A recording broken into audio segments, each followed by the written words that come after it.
Hello my dear students, स्वागत है आपका आज की कक्षा में। और आज हम जिस विषय पर चर्चा करने वाले हैं वो है आपकी पुस्तक अंतरा से लेखक पंडित चंद्रधर शर्मा गुलेरी जी की रचना है सुमीरनी के मन के। सुमीरनी के मन के में यहाँ पर उन्होंने 3 लघु निबंध शामिल किए हैं। बालक बच गया, घड़ी के पुर्जे और ढेले चुन लो।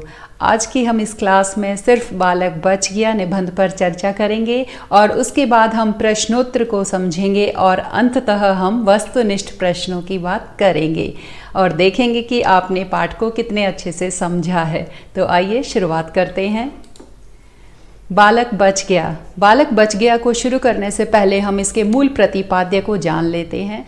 इस पाठ के अंतर्गत गुलेरी जी ने शिक्षा ग्रहण की सही उम्र पर दृष्टि डाली है। इस पाठ के अंतर्गत वो तात्कालिक समाज में जो शिक्षा प्रणाली थी और जो शिक्षकों की मानसिकता थी उसकी चर्चा यहाँ पे करेंगे। वो एक ऐसी शिक्षण पद्धति के पक्षधर थे जिसमें बचपन को बचाते हुए बच्चों को शिक्षित किया जाए, क्योंकि जो रटंत पद्धति उस समय पर लागू हो रही थी वो उनको लगता था कि वो राष्ट्र के लिए और बालक के विकास और उन्नति के लिए घातक है। तो वो कहते हैं कि हमें व्यक्ति के मानस के विकास के लिए शिक्षा को प्रस्तुत करना चाहिए। शिक्षा के लिए मनुष्य नहीं बना हुआ है, क्योंकि मनुष्य कोई प्रयोगशाला नहीं है जिस पर परीक्षण किए जा सके। बच्चे का बालपन, उसकी खुशियाँ, उसकी स्वाभाविकता को भी बचा कर रखना हमारा ही कर्तव्य बनता है। हमारा लक्ष्य है कि मनुष्य और मनुष्यता को बचाए रखे। अगर हम बच्चे के बालपन को, उसकी मासूमियत को, उसको संजो कर बचा कर रख पाएंगे तो शिक्षित करना उसे और भी आसान हो जाएगा। उसके मन में शिक्षा के प्रति जो भय है, डर है, उसे बिल्कुल भी व्याप्त ना होने दें। उसे लेखक ने समय की शिक्षा प्रणाली और शिक्षकों की मानसिकता को प्रकट करने के लिए अपने जीवन के अनुभवों को हमारे सामने इस पाठ के माध्यम से, बालक बच गया के माध्यम से हमें चित्रित किया है। लेखक ने उस उदाहरण से यह बताने की कोशिश की है कि शिक्षा हमें बच्चों पर लादनी नहीं चाहिए और उसके मानस में शिक्षा की रुचि पैदा करने के बीज डालने चाहिए। सहज पके सो मीठा होए। आपको पता है आपकी जो शिक्षा प्रणाली है वर्तमान समय की, ये बात हो रही है तात्कालिक समय की, यानी कि जब लेखक ने ये रचना लिखी है उस समय की बात हो रही है, क्योंकि वर्तमान शिक्षा प्रणाली तो बिल्कुल आपके अनुरूप ही है। आपकी जो एनसीईआरटी की पुस्तकें आती हैं वो आपकी रुचि, उम्र और योग्यता को ध्यान में रखकर लिखी जाती हैं और आपका जो सीबीएसई का सिलेबस होता है वो भी बिल्कुल आपकी ही योग्यता के आधार पर निर्धारित किया जाता है। तो आजकल की तो शिक्षा प्रणाली की क्या उपयोगिता है? खेल खेल में शिक्षण, यानी कि प्ले वे मेथड से आजकल हम आपको पढ़ा देते हैं, है ना। उसके बाद हम चलते हैं बालक बच गया। इस पाठ के आधार पर हम जान लेते हैं कि उस समय की शिक्षा प्रणाली कैसी थी और शिक्षकों की मानसिकता उस समय कैसी थी। एक पाठशाला का वार्षिकोत्सव था। वार्षिकोत्सव मतलब जो आपका एनुअल डे होता है, वार्षिक जमा उत्सव, वर्ष में एक बार होने वाला उत्सव। तो मैं वहाँ पर बुलाया गया था। मैं मतलब आप जो लेखक हैं वो अपनी बात कर रहे हैं, उनको वहाँ पर आमंत्रित किया गया था, गुलेरी जी को। वहाँ के प्रधान अध्यापक का एकमात्र पुत्र जिसकी अवस्था 8 वर्ष की थी, बड़े लाड से नुमाइश में मिस्टर हादी के कोल्हू की तरह दिखाया जा रहा था। जैसे होता है एनुअल डे में प्रदर्शनी के लिए, प्रेजेंटेशन के लिए आपको कोई काम दे दिया जाता है, ड्यूटी दे दी जाती है, तो उस बच्चे को भी एक रोल दिया गया था। उससे कुछ क्वेश्चंस पूछे जाने वाले थे, प्रश्न पूछे जाने वाले थे और वो बच्चा जो है उसको देखने पर लग रहा था जैसे वो सहमा हुआ है, डरा हुआ है, क्योंकि मात्र 8 वर्ष का ही बच्चा था वो।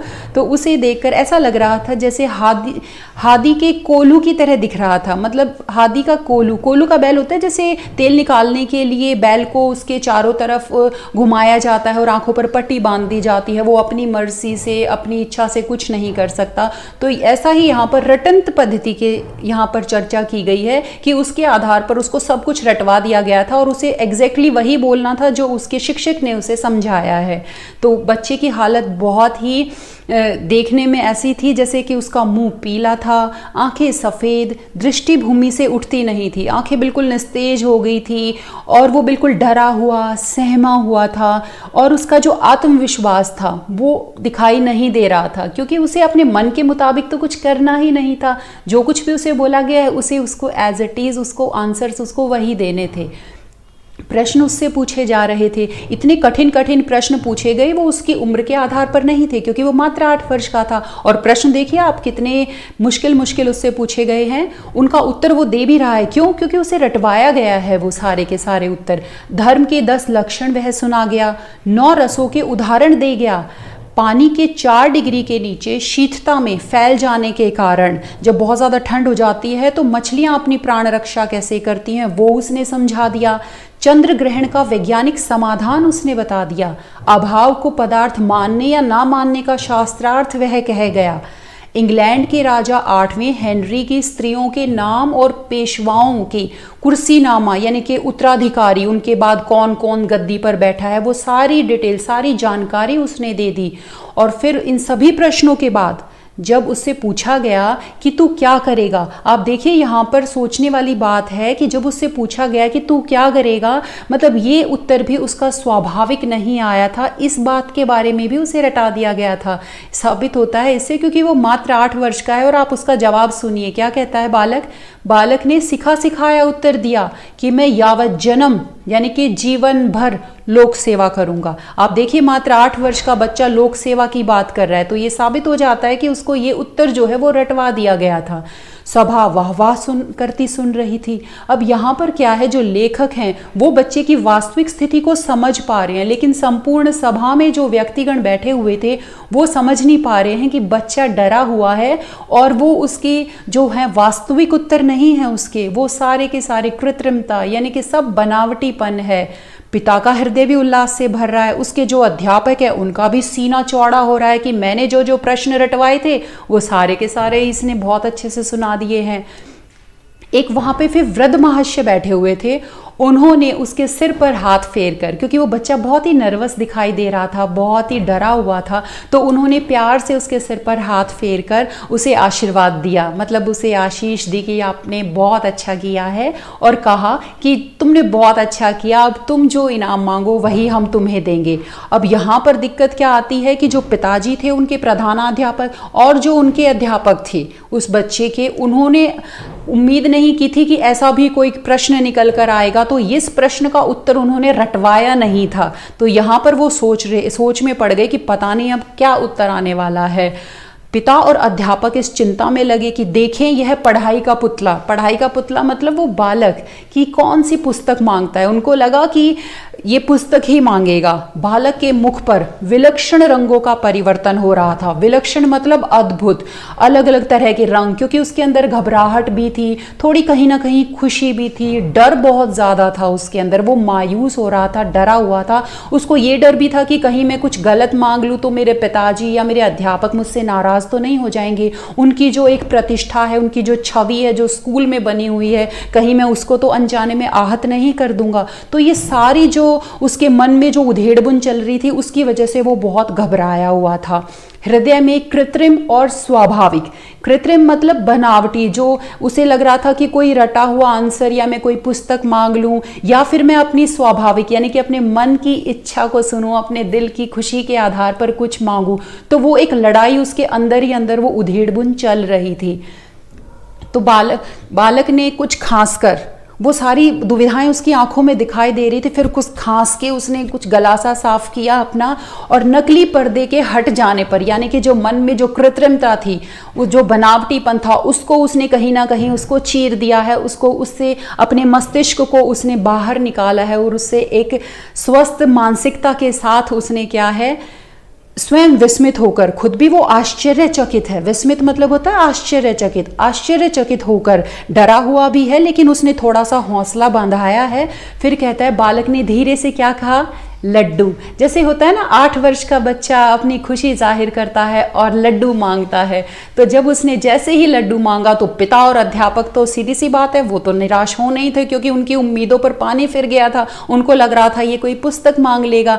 इतने समय से मेरा श्वास घुट रहा था, लेकिन जो लेखक हैं, जो गुलेरी जी हैं, उनको अब कहीं ना कहीं शांति मिली, उनको तसल्ली हुई कि हाँ, अभी इस बच्चे में बालपन, इसके बाल मन की भावनाएं भावनाएं अभी कहीं ना कहीं जिंदा हैं, वो मरी नहीं है, वो दबी नहीं है। तो अब तक उनका श्वास घुट रहा था कि पता नहीं क्या बोलेगा क्या बोलेगा। तो जब उसने बच्चे ने लड्डू बोला है तो गुलेरी जी को भी एक शांति का आभास हुआ है। अब मैंने सुख की सांस भरी, मैंने मतलब लेखक ने, गुलेरी जी को अब थोड़ी सी शांति हुई है।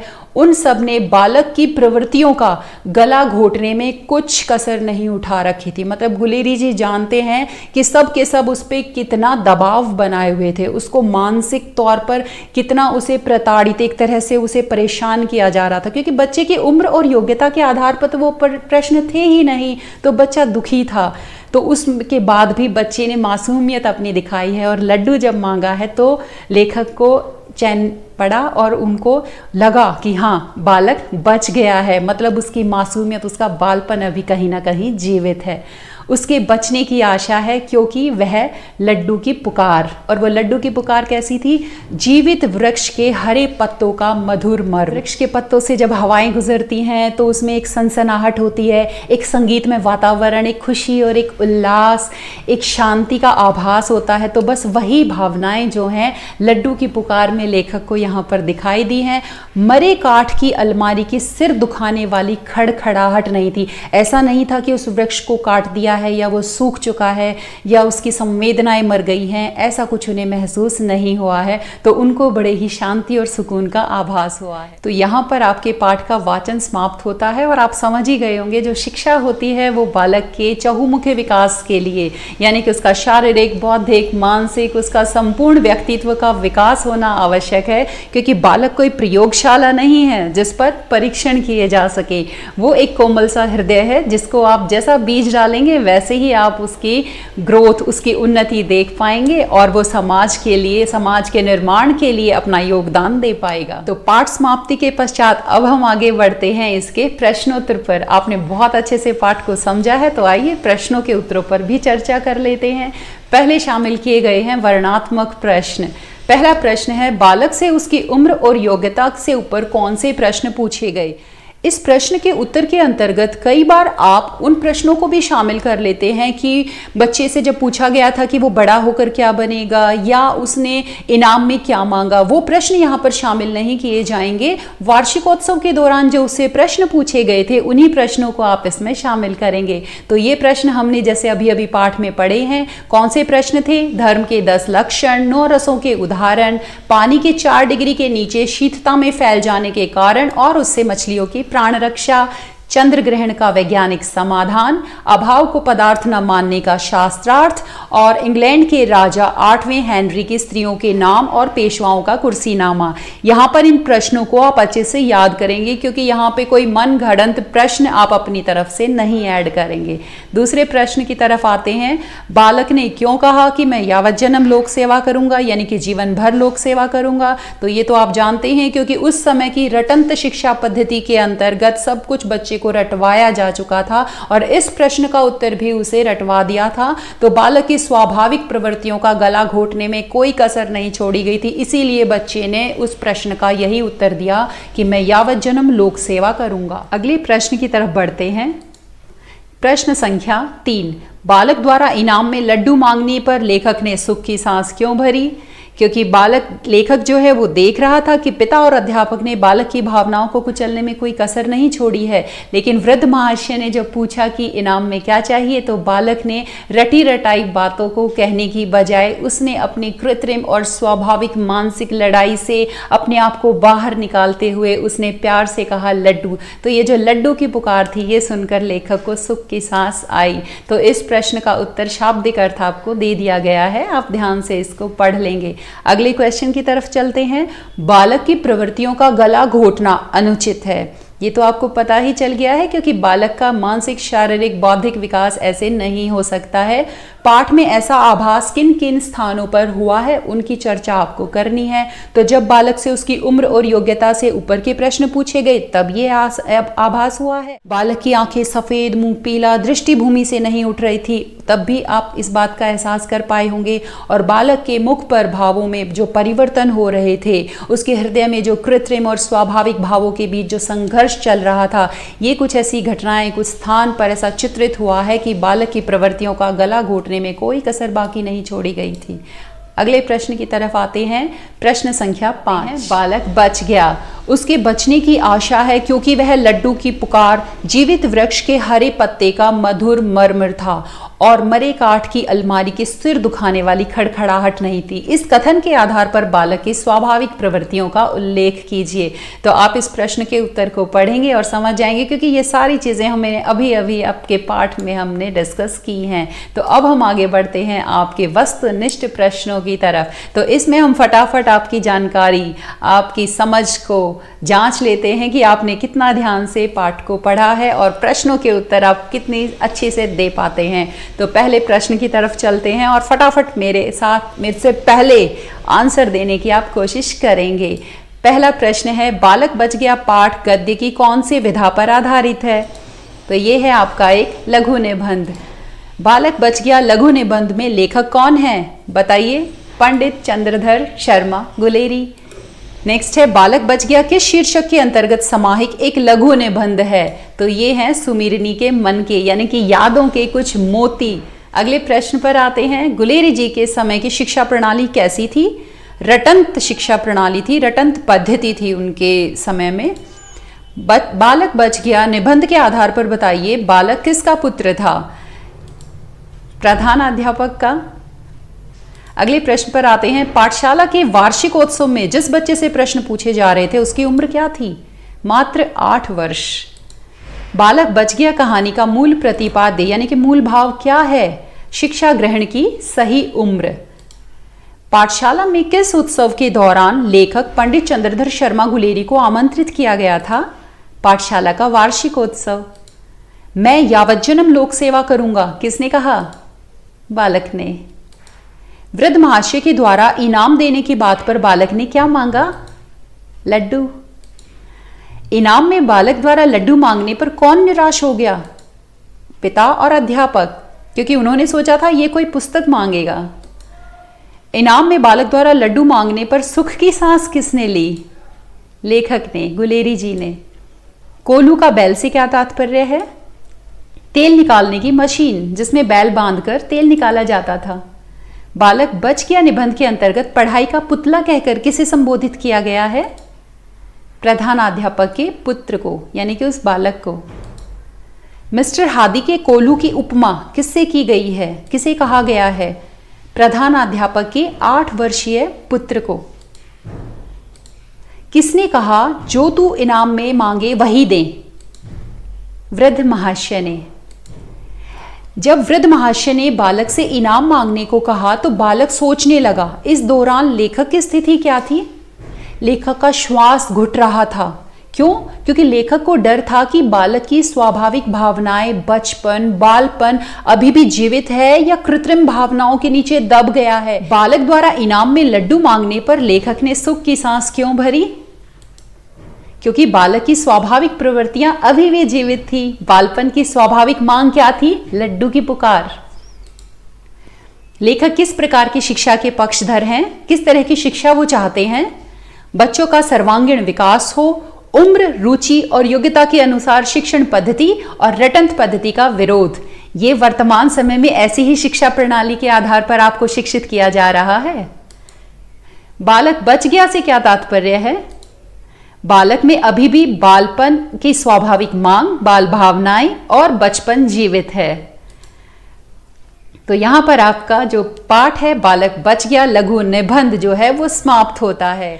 लघु निबंध की समाप्ति के पश्चात आशा करती हूँ आपको संपूर्ण पाठ बहुत अच्छे से समझ में आ गया होगा। इसके प्रश्न उत्तर भी आप अच्छे से समझ गए होंगे। तो सुमीरनी के मनके के अंतर्गत भाग ख यानी कि घड़ी के पुर्जे और भाग ग यानी कि ढेले चुन लो, वो हम आगे आने वाली कक्षाओं में उन पर चर्चा करेंगे। तब तक के लिए धन्यवाद और आगे की कक्षा में मेरे साथ जुड़ने के लिए चैनल को सब्सक्राइब करना ना भूलें। Thank you.